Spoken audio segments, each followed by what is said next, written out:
Hi guys, are you ready to practice writing the letter B now? We are going to really focus on this letter because for this letter, you must start at the top.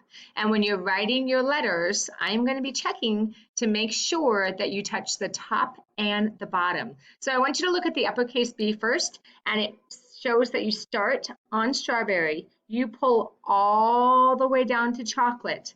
Lift up your pencil, go around and around.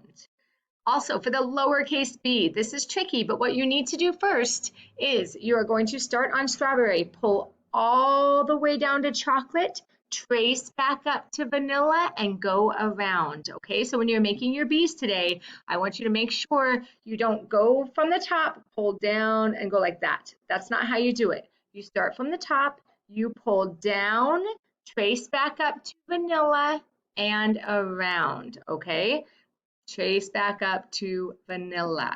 All right, I'm gonna check these very strict. So I want you to make sure that you take your time and make the most beautiful bees. All right, can't wait to see them.